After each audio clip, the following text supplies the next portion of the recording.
Howdy, bourbon fans, and welcome to another wonderful episode of Round the Barrel. Today we are discussing the nice weeder that is Maker's Mark.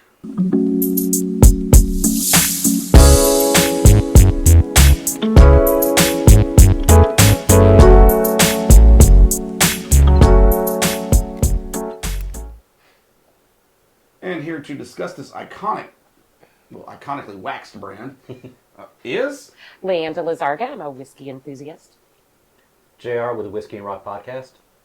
Scott Laughlin, Executive Bourbon Steward. And MJ, your local whiskey commodore. So, Maker's Mark, obviously known for a great number of things. Lots of personalities, not lots, I guess, but a family sort of personality within the Maker's world. The Samuels family. As we like to do here at Round the Barrel, we're going to drop a tiny bit of knowledge on you here, really quick. Let me put on the old man reading glasses. So, began in 1953 by the Samuels family in Loretto, Kentucky. They use a red winter wheat, and they came up with this mash bill by baking loaves of bread. So they didn't go through the whole process and the age and all stuff. They kind of, that's how they came up with what they were going to use. They claim they still rotate their barrels. I'm kind of wanting to see that. I don't know. That just seems like odd that they still do that. But, I mean, whatever.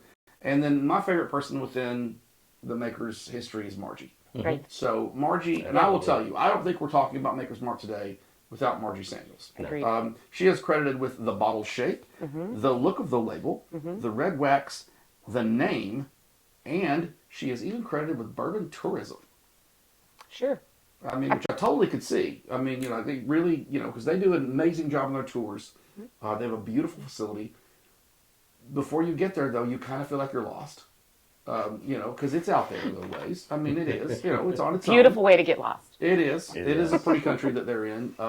But when you can come within distance of them, you've got your windows rolled down, the smell wafts. It's amazing. Yeah. That's one of my favorite things about Makers is before I even get there, I can smell it.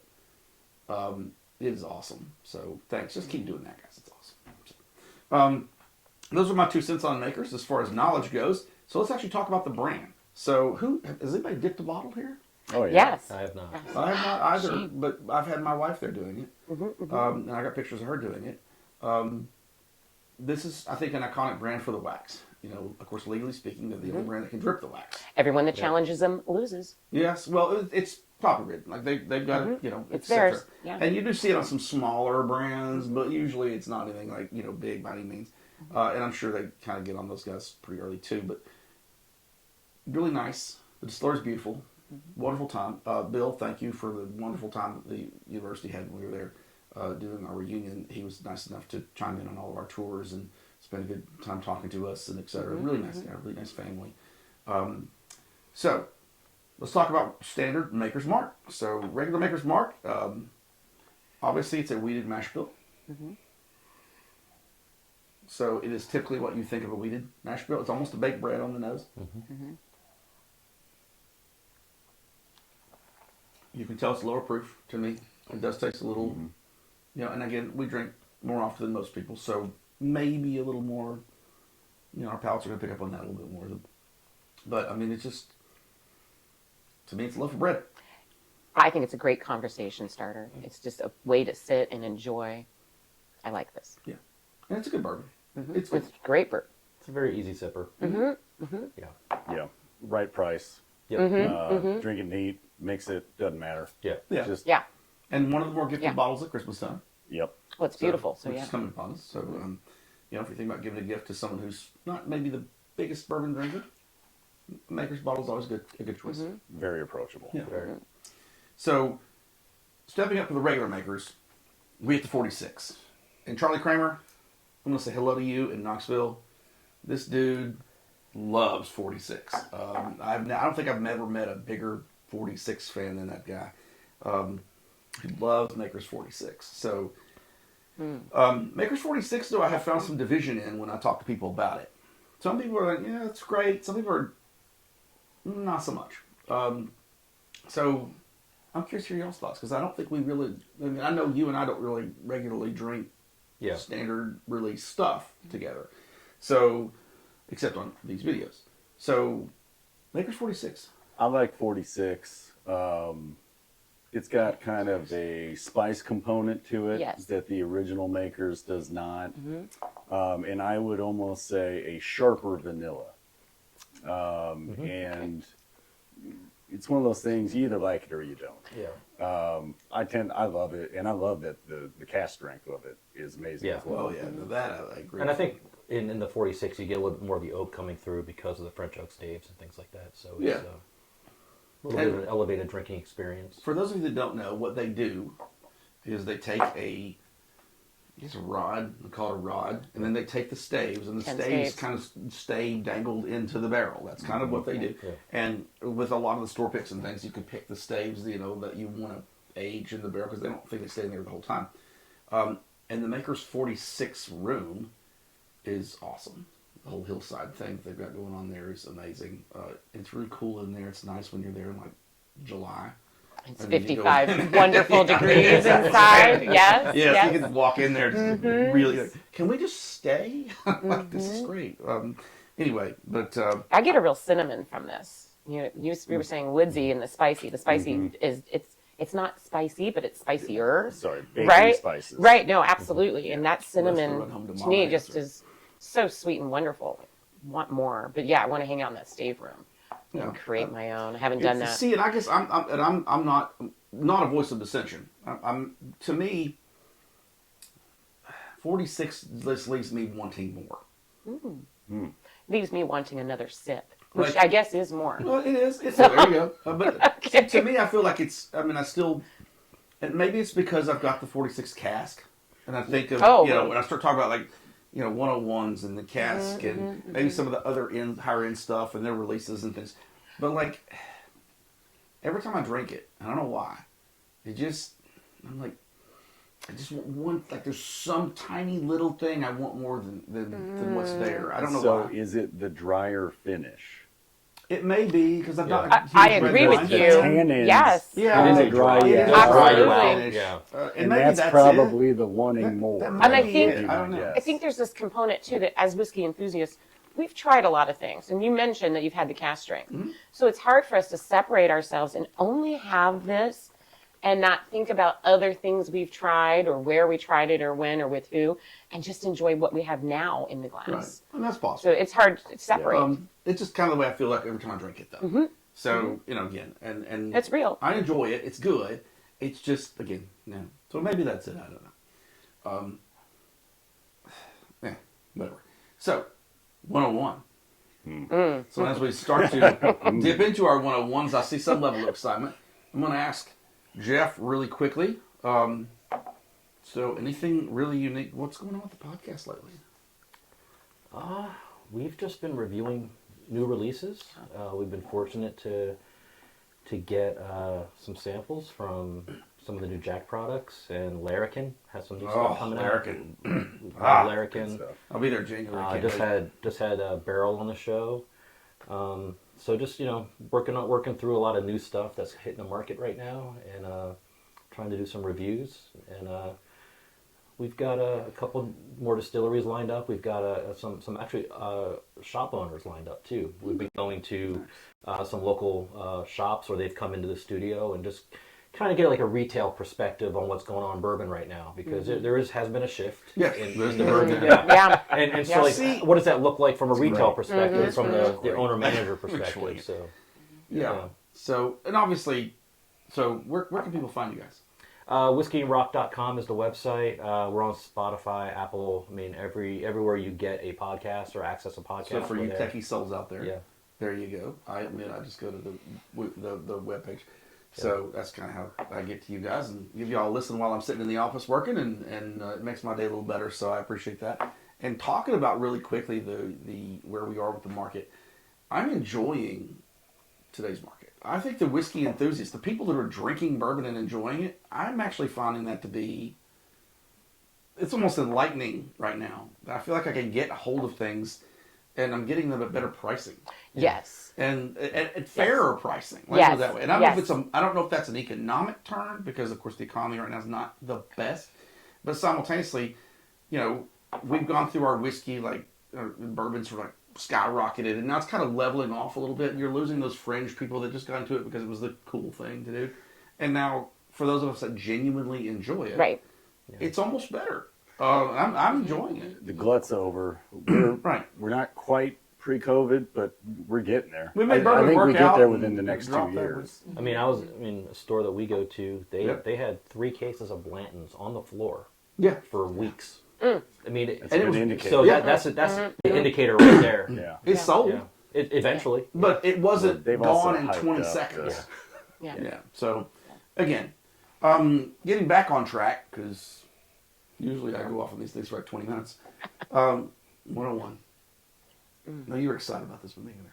I don't know. You actually thanked me for throwing this in here. This is the right proof point, in my opinion. I think for a lot of brands, like I'd love to see a 107 across the board from everyone. But the 101 107. is Yeah. real nice.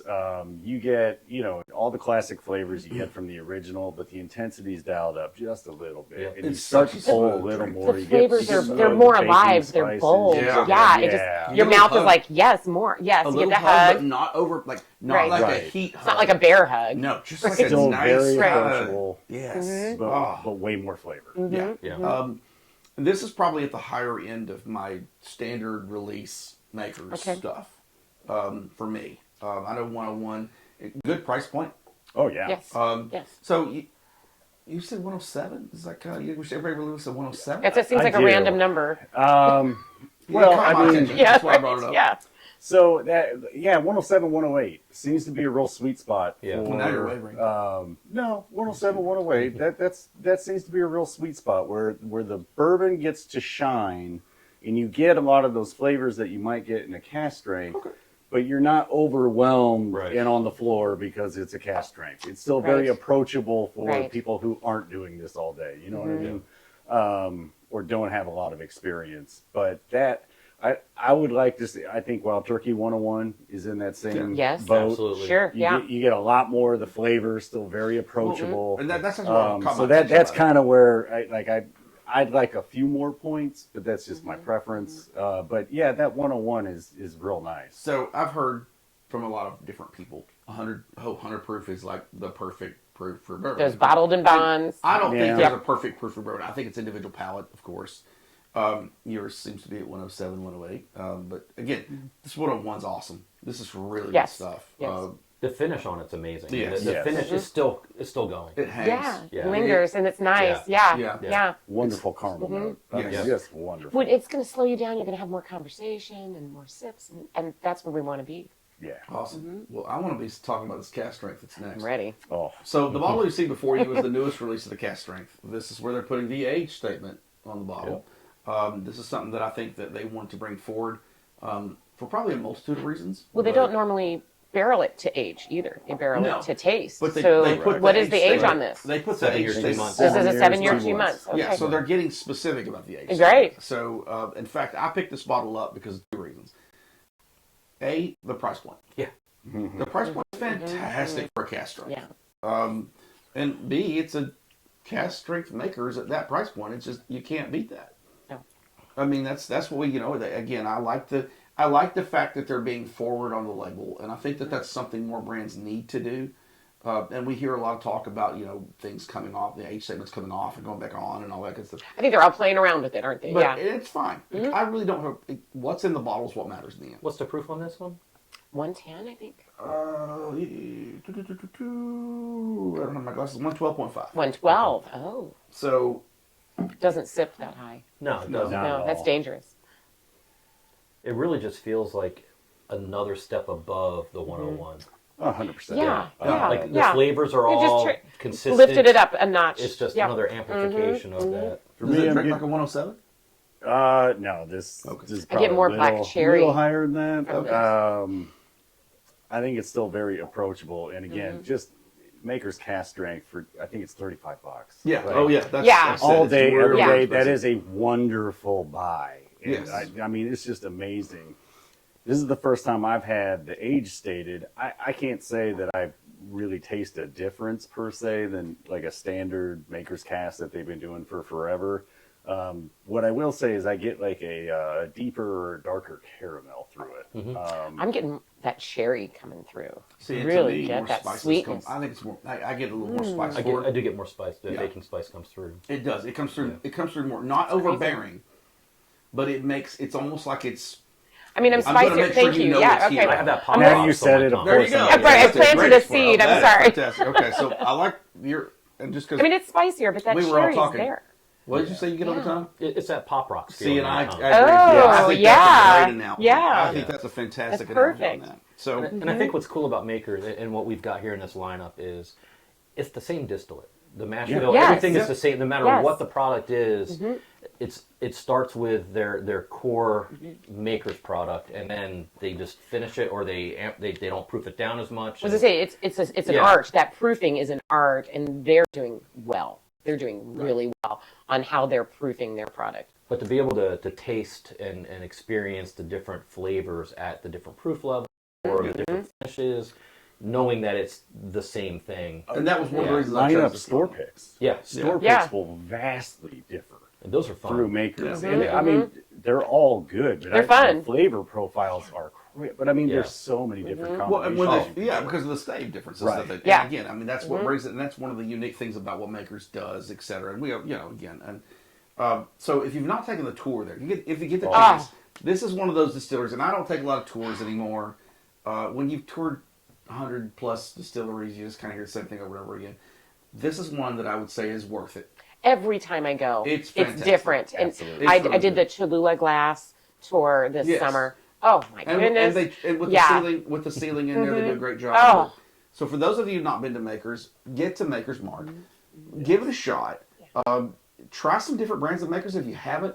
Leave us in the comments what you're getting on some of the things that we've tried today and versus what we're saying. If you've enjoyed the videos, like, subscribe, all those wonderful things that come along with being on YouTube. And Makers Mark, just keep doing what you're doing. Thank you guys. Thank you for watching, and we will see you on the next episode.